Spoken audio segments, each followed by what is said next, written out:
মানুষ সৃষ্টির মূল লক্ষ্য কি? মানুষ সৃষ্টির মূল লক্ষ্য কি? এটা ওই যে আমি একটা ভিডিও করছিলাম সৃষ্টিকর্তার স্বরূপ, ওটার মধ্যে রাকিব ভাই এই প্রশ্নটা করছে। আরও আছে প্রশ্নের মধ্যে মূল লক্ষ্য, পরিণতি, এর লম্বা প্রশ্ন। তো ওইটার মধ্যে একটা অংশ হলো মূল লক্ষ্য কি। তো এইটা নিয়ে আলোচনা করব।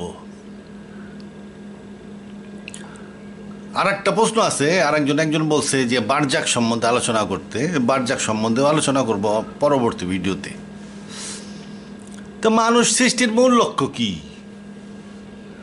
মানুষ সৃষ্টির মূল লক্ষ্য আমি তো একটা কিছু বললেই হবে না, বিভিন্ন দার্শনিক বিভিন্ন রকম বলবে।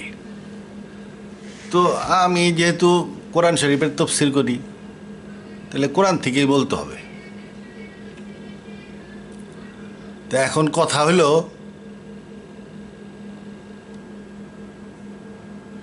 মানুষ সৃষ্টির মূল লক্ষ্য কি? মানুষ কি করে?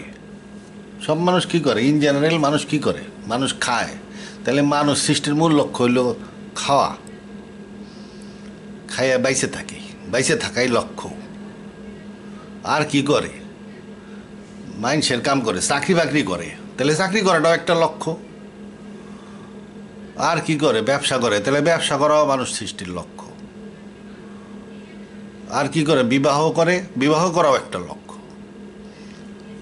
বাচ্চা কাচ্চা উৎপাদন করে এবং বাচ্চা কাচ্চাকে লালন পালন করে, সেটাও একটা লক্ষ্য।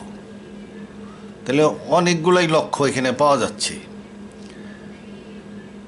এছাড়াও আরও অনেক কিছু অনেকে করে, যুদ্ধ বিগ্রহ করে, অনেকে আন্দোলন করে, সংগ্রাম করে, জেহাদ করে, এগুলাও করে, ওগুলাও পাওয়া যাচ্ছে লক্ষ্য হিসাবে, তাদের লক্ষ্য, জীবনের লক্ষ্য। এটা একটা স্কুলে যায় যদি জিজ্ঞেস করে তোমার জীবনের লক্ষ্য কি, সে বলবে সেনাবাহিনীতে যোগদান করা। আমার ক্লাস 7-এ ইন্সপেক্টর আসছিল আমাদের স্কুলে, সে আমার জিজ্ঞেস করছিল তোমার জীবনের লক্ষ্য কি? আমি বললাম বিমান বাহিনীতে যোগদান করা। তো এটা হয় নাই। তা যাই হোক, তো জীবনের লক্ষ্য বিভিন্ন রকম হইতে পারে। ফাইনালি যায় কি হয়? কব্বরে যায় মানুষ হাজির হয়। কবরে যায় মানুষের দেহ যায় পয়সায়, পয়সা গেলে এটা পোকামাকড়ে, বিভিন্ন রকমের পোকামাকড়ে এটা খায়। তাইলে মানুষ সৃষ্টির লক্ষ্য, তাইলে আর একটা লক্ষ্য হইতেছে, শেষ লক্ষ্য আর কি হইল? পোকামাকড়ের খাদ্য উৎপন্ন করা।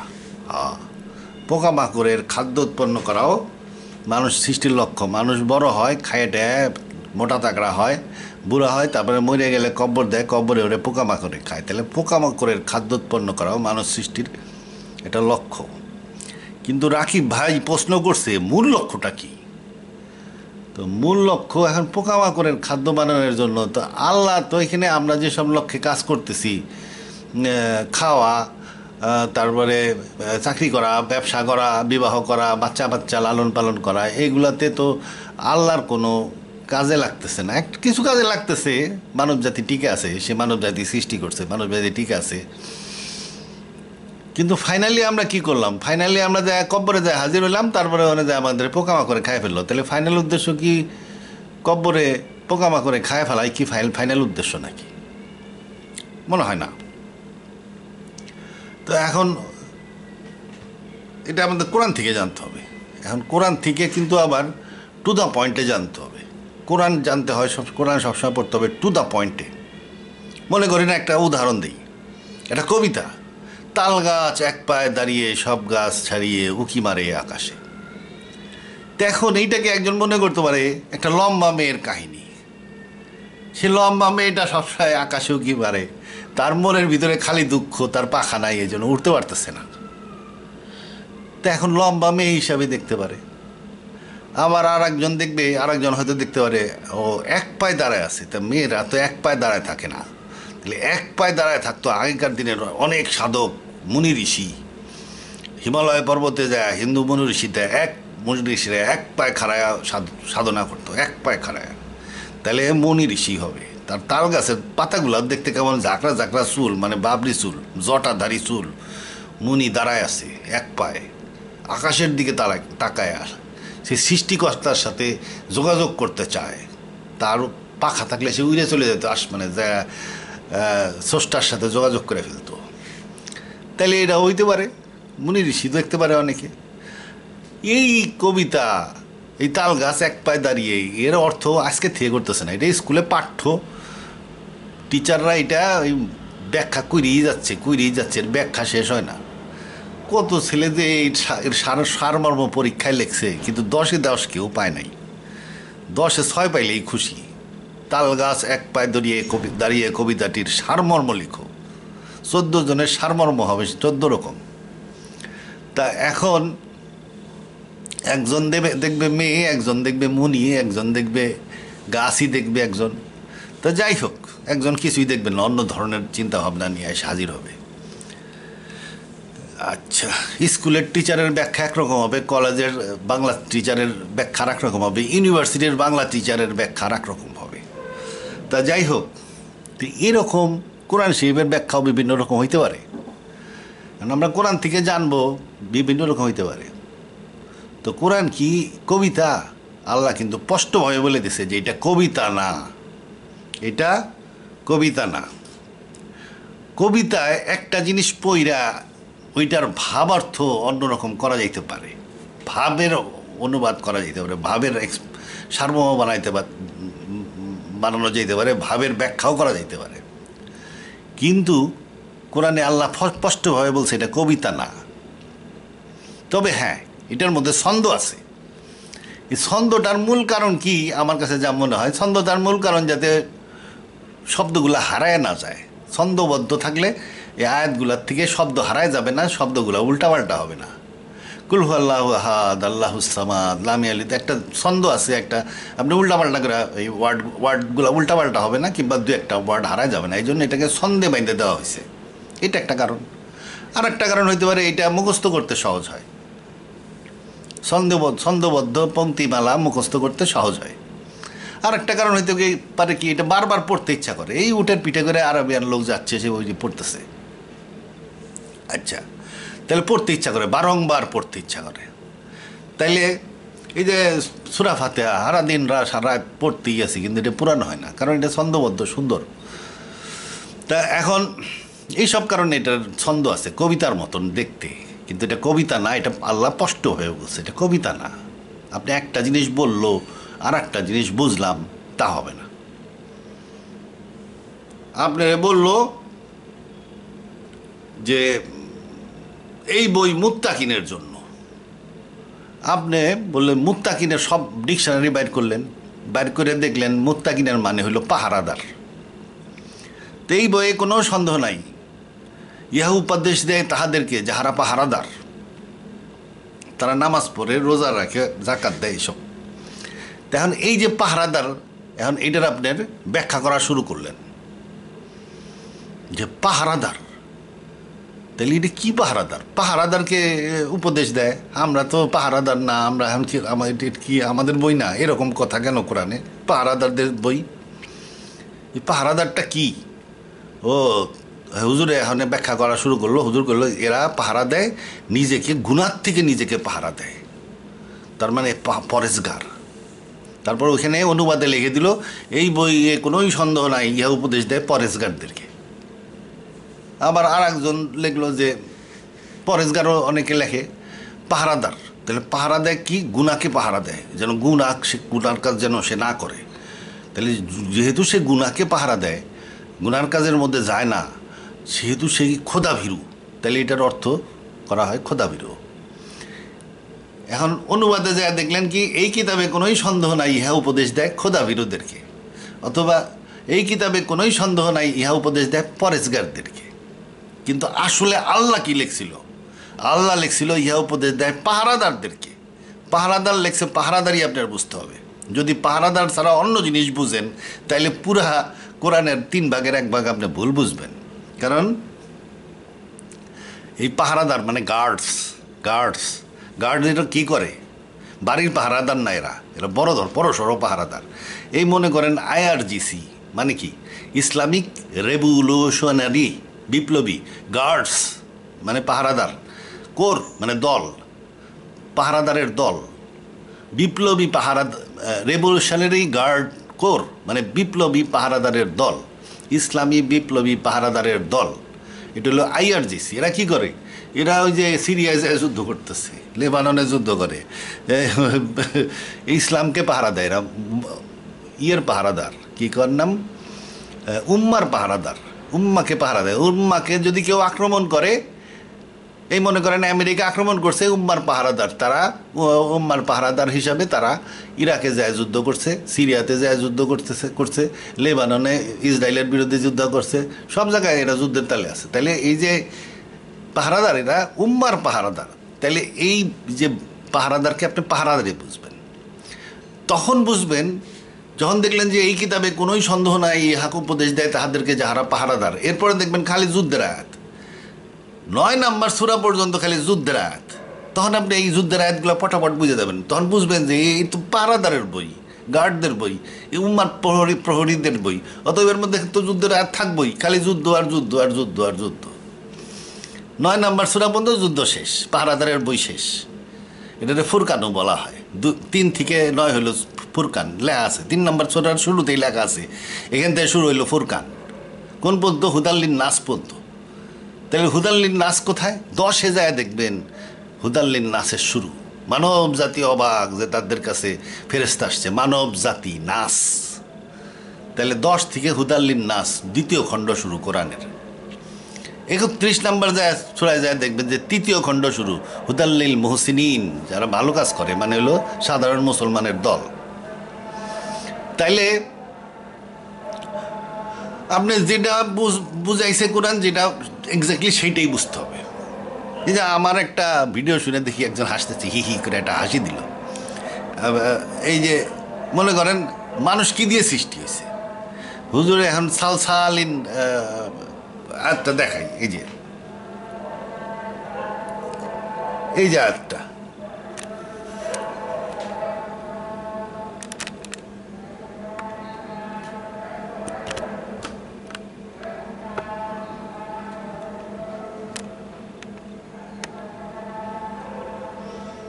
এই যে আয়াত,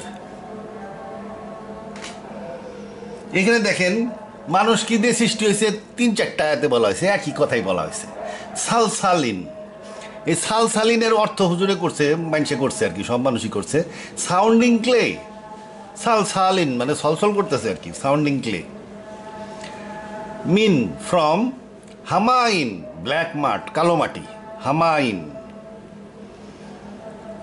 মাসনুনিন মানে অল্টার্ড। তা এখন sounding clay from black mud, sounding clay from black mud, তারপরে কি এই জিনিসটাকে, এটাকে অল্টার্ড, পরিবর্তিত করা হয়েছে, অল্টার্ড।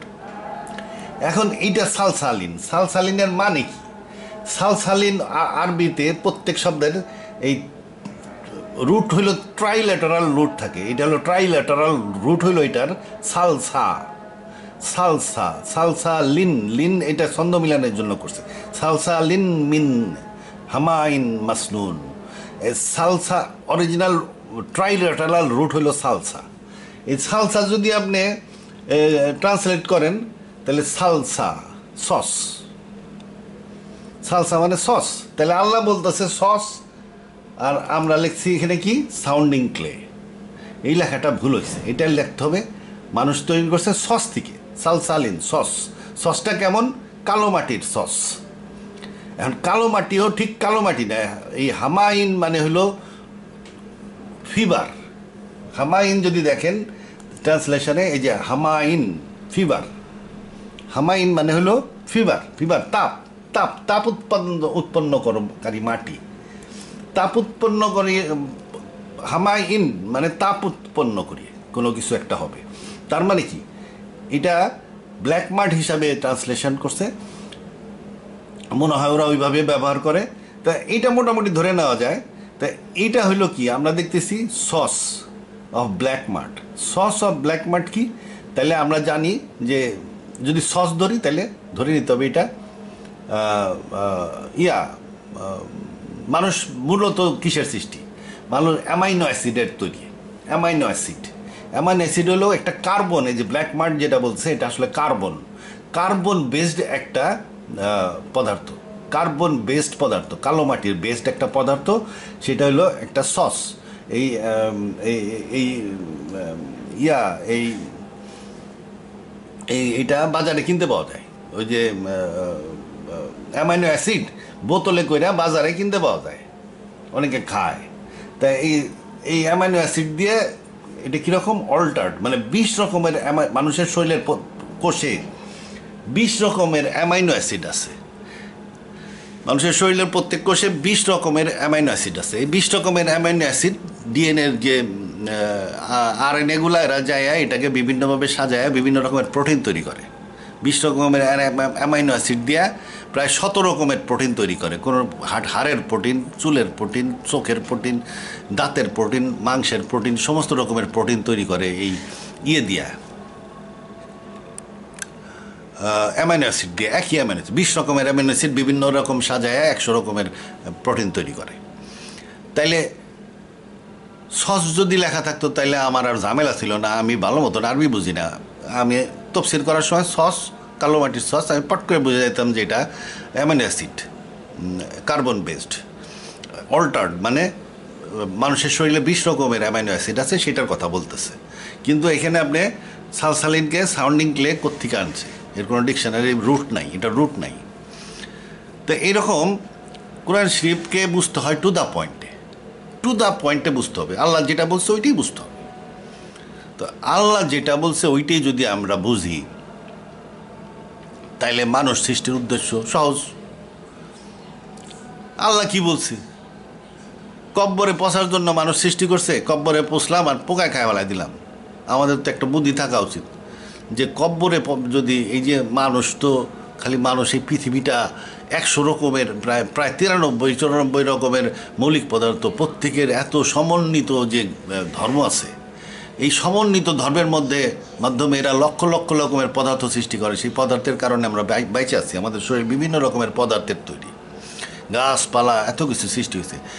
তাহলে পৃথিবীটা সৃষ্টি হয়ে মানুষের জন্য সৃষ্টি হয়েছে, এটা বোঝা যায়।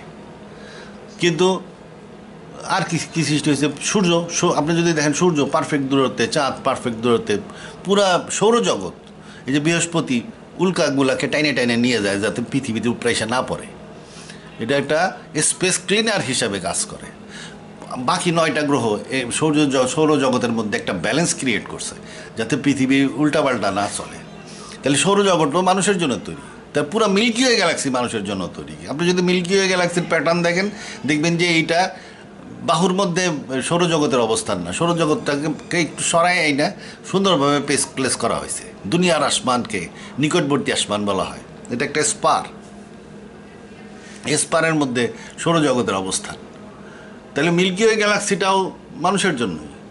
আর এই যে মহাবিশ্ব সম্প্রসারিত হচ্ছে, আল্লাহ বলছে যে তিনি আসমানকে উচ্চতর থেকে উচ্চতর করছেন, তার রাতকে ঢাকিয়ে আধার করিয়া দিয়েছেন, প্রভাতকে আলোকে প্রকাশ করিয়াছেন, পাহাড় সমূহে স্থাপন হয়ে তোমাদের এবং তোমাদের পশু সকলের জন্য এগুলা করছেন। এটা কোরআনের আয়াত। এই মহাবিশ্বকে সম্প্রসারণ করে রাতকে আধার করা হয়েছে মানুষের জন্য, এটা আল্লাহ কোরআনে বলছে। কারণ রাত দিন আমাদেরই দরকার। মহাবিশ্ব সম্প্রসারিত না হইলে সবসময় সূর্যের আলো প্রখর, মানে অগণিত সংখ্যক নক্ষত্রের আলো একসময় পৃথিবীতে আসতোই। তার মানে আকাশের পুরো আকাশ নক্ষত্রের মতন উজ্জ্বল দেখা যেত, কোনো ফাঁক থাকতো না। আকাশ হইতো একদম ঘিঞ্চি মারা নক্ষত্র দিয়ে, একদম মানে ঘিঞ্চি মারা কি, একদম মানে কোনো ফুটা থাকতো না নক্ষত্রের কারণে। পুরো আকাশ হইতো তাহলে নক্ষত্রের মতন উজ্জ্বল। তাহলে পৃথিবীতে বৈজ্ঞানিকরা হিসাব করে দেখছে 40,000 গুণ বেশি আলো থাকার কথা, কিন্তু এই আলোটা আসতেছে না। কারণ হলো মহাবিশ্ব সম্প্রসারিত হচ্ছে। এটাই আল্লাহ বলছে, আসমানকে উচ্চর থেকে উচ্চতর করিয়াছেন, রাতকে ঢাকিয়ে আধার করিয়া দিয়েছেন। সেটা আসল কথা না, আসল কথা লাস্টের কথা। এই আয়াতের লাস্টে কি বলতেছে আল্লাহ? তোমাদের এবং তোমাদের পশু সকলের জন্য ইহা করিয়াছেন, মানে মহাবিশ্বকে সম্প্রসারণ করতেছে আল্লাহ মানুষের জন্য, বিনা কারণে না, পোকার খাদ্য বানানোর জন্য না। তাহলে পোকার খাদ্য বানানোর জন্য না, মানুষের মৃত্যুর পরে আরও লম্বা পথ পাড়ি দিতে হবে। তো এই লম্বা পথ বারজাক সম্বন্ধে আলোচনা করতে বলছে। আর একজন ওইখানে যে আলোচনা করবো নি, এত বক বক ভালো লাগতেছে না। এই রোজার মাসে 2টা করে হিন্দি সিনেমা দেখি, না দেখে এই ভিডিও করা লাগতেছি। তো যাই হোক, এই আল্লাহ কি বলছে কোরআন থেকে জেনে নিলেই হয়। আল্লাহ বলছে, ফেরেশতাদেরকে আল্লাহ বললেন, আমি জমিনে আমার প্রতিনিধি সৃষ্টি করব। আমি একটি জমিনে আমার প্রতিনিধি সৃষ্টি করব। মানে মানুষ হলো আল্লাহর প্রতিনিধি। ফেরেশতারা বলল, তুমি কি এমন স্পেসিস তৈরি করবা যে যারা মারামারি করবে?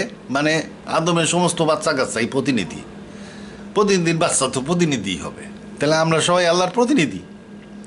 তাহলে জমিনে আমি একটি জমিনে একটি প্রতিনিধি তৈরি করব। তার মানে জমিন কোথায়?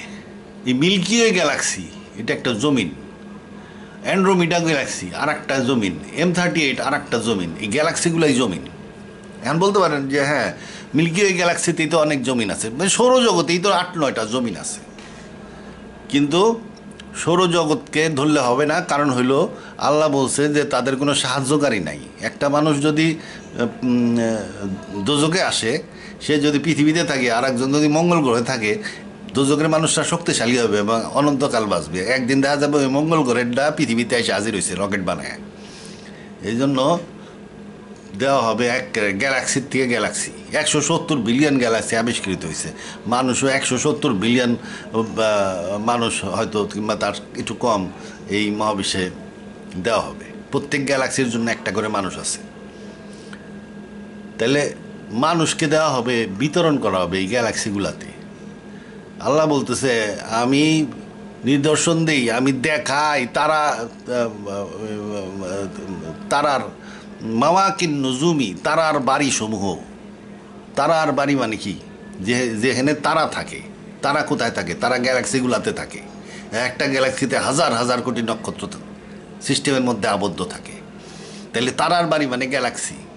আল্লাহ বলতেছে, আমি দেখাই তারার বাড়ি সমূহ, ইহা মহা সতর্কীকরণ। যদি তোমরা বুঝতা, মানে মানুষকে সতর্কী করে দিচ্ছে যে ওখানে যাও না, ওখানে যা পড়লে কাম সারা। এটাই দোজক, গ্যালাক্সিগুলাই দোজক। একটা লোক একটা সুন্দর একটা ছবি আঁকলো, ছবির মধ্যে দেখা গেল খুব সুন্দর একটা ল্যান্ডস্কেপ আঁকছে, কিন্তু যতক্ষণ পর্যন্ত ওই একটা মানুষ ওর মধ্যে না আঁকবে, ছোটো একটা মানুষ হয়তো কলসি কাকে পানি আনতে যাইতেছে, ততক্ষণ পর্যন্ত ছবির পূর্ণতা পায় না। সে জানে, ওই আর্টিস্ট জানে যে মানুষ আঁকা গুনাহ। খ্রিস্টান হলে তো ভালো মতনই জানে, বাইবেলে লেখা আছে। বৌদ্ধ ইহুদি হলেও জানে, মুসলমানদের জন্য এটা মাপ আছে, ছবি আঁকলে গুনাহ নাই। আচ্ছা, তবুও সে একটা মানুষ ওখানে এঁকে দেয়। কারণ কি? তার ছবি পূর্ণতা পায় না যদি মানুষ না আঁকা হয়। ছবি যেরকম পূর্ণতা পায় না, সেই রকম গ্যালাক্সিগুলা, খালি গ্যালাক্সিও পূর্ণতা পায় নাই। এখানে মানুষ দিলে এটা পূর্ণতা পাবে, তখন আল্লাহ ইন্টারেস্ট পাবে। আরে মহাবিশ্বরে এখন দেখে শুনে রাখতে হবে, পুরা মহাবিশ্বের সব গ্যালাক্সিতে মানুষ আছে, এগুলার এখন দেখে শুনে রাখতে হবে। ফেরেশতারাও আগ্রহী হবে। এই মনে করেন অ্যান্ড্রোমিডা গ্যালাক্সিতে হাজার কোটি হাজার হাজার ফেরেশতা ডিটেল আছে, দেখতেছে, কিন্তু তাকে মন খারাপ। কি লাভ এগুলা করে? কিন্তু যখনই মানুষ যে হাজির হবে, তখনই ওদের মজা চলে আসবে। মানুষ আছে, কাম করতে হবে, গ্যালাক্সি মেনটেন করতে হবে। বিভিন্ন রকমের জীবজন্তু থাকবে, বিভিন্ন রকমের জিন থাকবে, বিভিন্ন মানুষ থাকবে না। অ্যান্ড্রোমিডাতে একটাই মানুষ থাকবে। তার মানে কি? আল্লাহ মানুষকে প্রতিনিধি হিসাবে সৃষ্টি করছে, এবং এই প্রতিনিধি হিসাবে সে তার গন্তব্যস্থানে যাবে। হয় জান্নাতে যাবে, জান্নাতে যদি যায়, সবচেয়ে গরিব জান্নাতি পৃথিবীর 10টার সমান এলাকা পাবে, মানে কি বৃহস্পতি গ্রহের সমান একটা প্ল্যানেট পাবে। পৃথিবীতে যদি 7টা সমুদ্র থাকে, তার থাকবে 70টা সমুদ্র, আর তার আশেপাশে দেখালে নদী প্রবাহিত হইতে থাকবে। জান্নাতে ভর্তি খালি পানি আর পানি। তাহলে সে তো বিরাট রাজত্ব পেয়ে গেল, সেখানে সে প্রতিনিধি হিসাবে থাকবে এবং এনজয় করতে থাকবে। কিন্তু যারা গ্যালাক্সিগুলোতে যাদেরকে ভাগ করে দেওয়া হবে, তারা গ্যালাক্সিতে শাস্তি ভোগ করতে থাকবে। এর বিস্তারিত সিস্টেমেটিক্যালি আল্লাহ কোরআনে আয়াত টু আয়াত বলে গেছে, টু দ্য পয়েন্টে বলে গেছে। এগুলো আমি বিভিন্ন ভিডিওতে আলোচনা করছি, ওইগুলো ভিডিও দেখে নিন। তো এর মধ্যে নতুনভাবে আর আমার উদ্দেশ্য বলার কিছু নাই, কারণ আসলে আল্লাহ বলে দিছে মানুষকে কী হিসাবে তৈরি করা হয়েছে? প্রতিনিধি হিসাবে। আল্লাহর প্রতিনিধি। আল্লাহর প্রতিনিধি হিসাবে সে বিভিন্ন জায়গায় জমিনে, আল্লাহ বলছে জমিনে প্রতিনিধি, আসমানে না, কিংবা আরশে না, কিংবা আরাফেও না, বা বারজাকিও না, জমিনে প্রতিনিধি। জমিন কোনগুলা? গ্যালাক্সিগুলার মধ্যে ভর্তি জমিন, তার মানে গ্যালাক্সিগুলার মধ্যে মানুষ থাকবে। আর কোথায় আছে জমিন? আর জমিন আছে জান্নাতে, অনেক জমিন, তাহলে ওখানেও মানুষ থাকবে। তাহলে জমিনে প্রতিনিধি হিসাবে আল্লাহ সৃষ্টি করছেন, এটা আল্লাহ বলছে, স্পষ্টভাবে বলা আছে কোরআনে, আমি মানুষ সৃষ্টি করছি প্রতিনিধি হিসাবে। আর কি? আর একটা আয়াত আছে, মানুষকে আমার উপাসনা ছাড়া আর কোনো কাজে সৃষ্টি করি নাই। উপাসনা মানে কি? তার ইবাদত করা, তার দাসত্ব করা। এই দাসত্বটা কোন দাসত্বের কথা বলতেছে? ওই যে নামাজ পড়তেছেন, ওদের দাসত্ব হইতেছে না। নামাজ পড়লে, জিকির করলে নিজেই নিজের উপকার করা হয়। আপনি জিকির করতেছেন, জিকির করলে, আচ্ছা জিকিরে পরে আসি। এই যে আল্লাহ মানুষকে তার ইবাদতের জন্য সৃষ্টি করছে, তার মানে কি? প্রতিনিধি হিসাবে ইবাদতের জন্য সৃষ্টি করছে।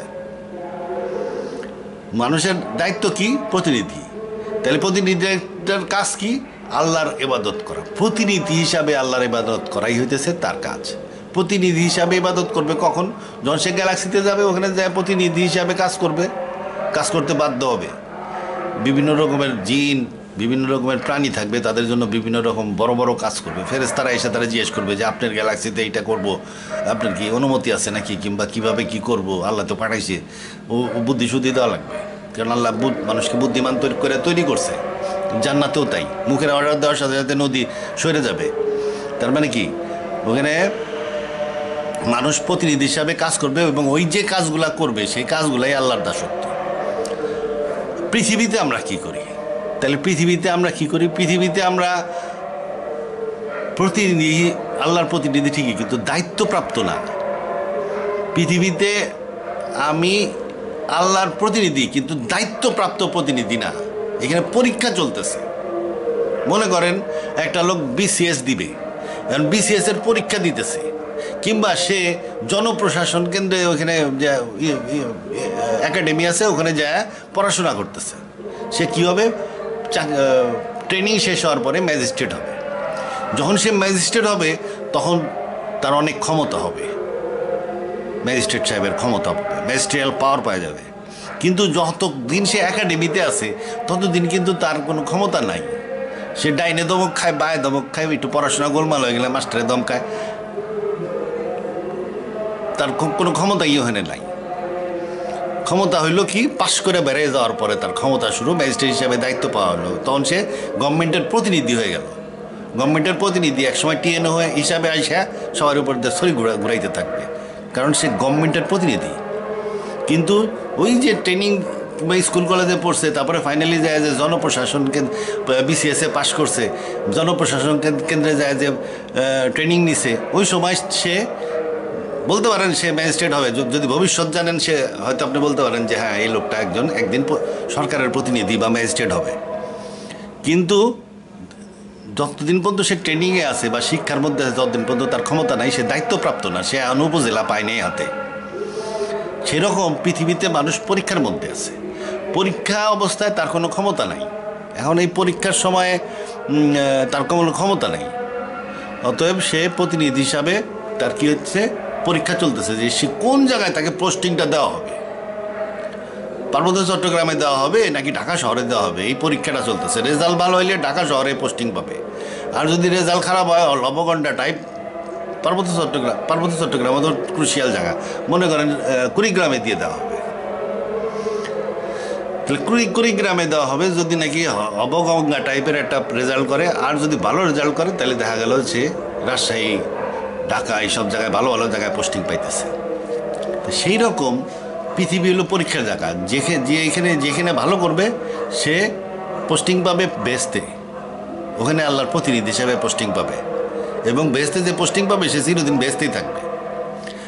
আর খারাপ করলে তার পোস্টিংটা হবে গ্যালাক্সিতে, ওখানে আগুন আর আগুন, আগুন আর আগুন। এই হলো প্রতিনিধি হিসাবে মানুষের ভবিষ্যৎ।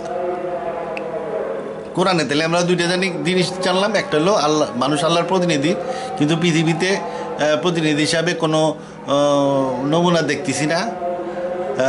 আল্লাহ, আমি যদি আল্লাহর প্রতিনিধি হইতাম তাহলে আমার মুখের অর্ডারে তো গাছের ফল আমার মুখে চলে আসার কথা। আল্লাহর প্রতিনিধির হিসাবে আল্লাহর আমার অর্ডার অমান্য করতে পারার কথা না, কিন্তু অমান্য করতেছে। পাখি আমার কথা শুনে না, গরু গোরা কেউ আমার কথা শুনে না। তার মানে কি আমি পরীক্ষায় আছি, 1 নাম্বার। 2 নাম্বার হলো কি, কোরআনে আছে কি ইবাদতের জন্য সৃষ্টি করছে, তাহলে প্রতিনিধি হিসাবে আমি ইবাদত করব। প্রতিনিধির দায়িত্ব যখন পাবো তখন যে কাজগুলো করব সেগুলো আমার আল্লাহর প্রতি আমার দাসত্ব করা হবে। তাহলে আর এখন কি করতেছি আমরা? এখন আমরা পরীক্ষা দিতেছি। পরীক্ষা দিয়া কি দেওয়ার সিস্টেম আল্লাহ বলে দিছে কোরআনে যে নামাজ পড়ো, রোজা রাখো, জিকির করো। জিকিরের মাধ্যমে কি হয়? মেডিটেশন, আল্লাহর চিন্তা করা হয়। নিজের মন জিকিরের মাধ্যমে নিজের মধ্যে থেকে অন্য অন্য ধারণা দূর হয়ে যায়। মনে করেন মানুষ তার নেচার অনুযায়ী চলে, কিন্তু আবার শিক্ষা অনুযায়ী চলে। মনে করেন একটা জিনিস ব্রেনের মধ্যে তো শিক্ষাগুলা ব্রেন ডাটা হিসাবে রেকর্ডেড থাকে, কিন্তু সব শিক্ষা সবসময় কাজে লাগে না।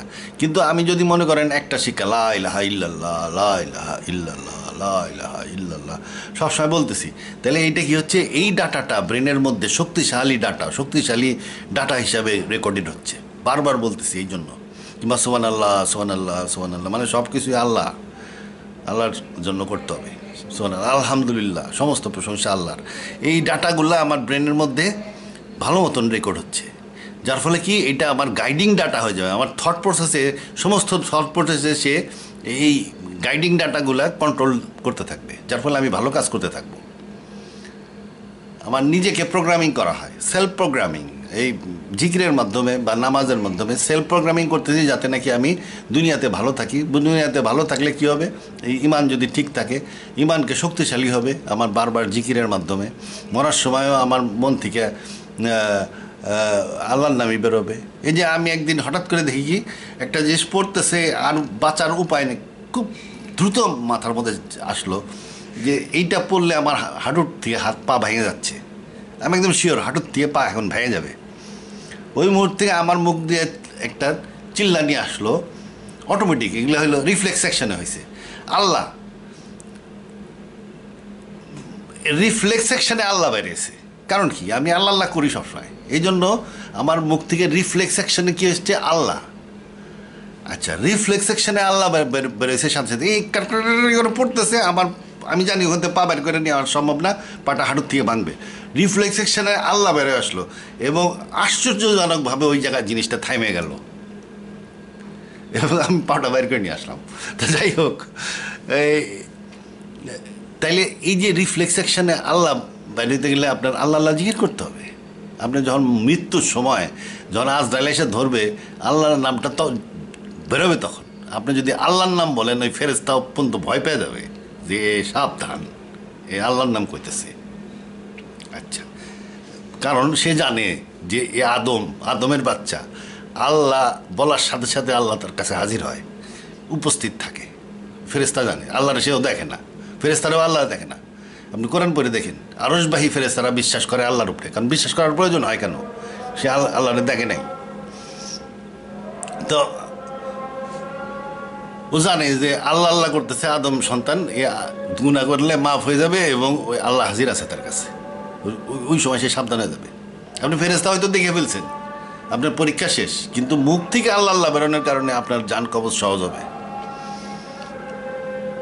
তাহলে এই পরিমাণ প্রোগ্রামিংটা করতে হবে। প্রোগ্রামিং করার জন্য আমাদের জিকির দরকার। ব্রেনের মধ্যে ডাটা এন্ট্রি করা থাকতে হবে, যেন মৃত্যুর সময় যখন তালমাল হুশ ছাড়া হয়ে যাবে মানুষ, তখনও যেন আমার মুখ দিয়ে আল্লাহই বেরোয়। এই পরিমাণ প্রোগ্রামিং করতে হবে ব্রেন। আর এটা জিকির থেকে আসে। নামাজ থেকে মানুষ শৃঙ্খলা অনেক কিছু আছে, ওইগুলো দেখে নিন। তো মানুষ সৃষ্টির মূল উদ্দেশ্য হইল কি? আল্লাহর প্রতিনিধিত্ব করা। মানুষ হইল আল্লাহর দাস, প্রতিনিধি হিসাবে দাসত্ব করাই তার কাজ। পৃথিবীতে আমরা যেগুলা করি ওগুলো একটা আল্লাহর দাসত্ব না, ওগুলো হলো ইবাদত। ওই ইবাদতের মধ্যে কি হয়? নিজেই নিজের উপকার করা হয়। নিজেই নিজেকে ট্রেনিং দিচ্ছি আমরা, নিজেই নিজের মরার সময় যেন ইমান সহ মরতে পারি তার প্রোগ্রামিংটা হচ্ছে। আমরা সৎ কাজের মধ্যে থাকতেছি, সৎ কাজ করার আগ্রহ বাড়তেছে। এই নামাজ, রোজা, হজ, জাকাতের মাধ্যমে নিজেই নিজেকে উপকার করা হয়। শুধু রোজার মাধ্যমে একটু আল্লাহর জন্য কিছু যেন কি যেন করা হয়, অত আলোচনা এখন যাব না। এই হলো কথা। তো আমি ক্রমান্বয়ে এই ভিডিওটা শেষ করব। তো আজকে এইটুকুই।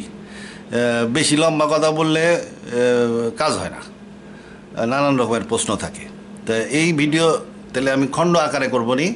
এটা খণ্ড দিলে আবার মাইন্ডসে ভিডিও দেখে না, খণ্ডমণ্ড না। এটা আপনারা যারা শুনতেছেন তারা বুঝে নিন যে এটা কিন্তু 1 নাম্বার খণ্ড গেল। তো আল্লাহ হাফেজ, এই পর্যন্তই।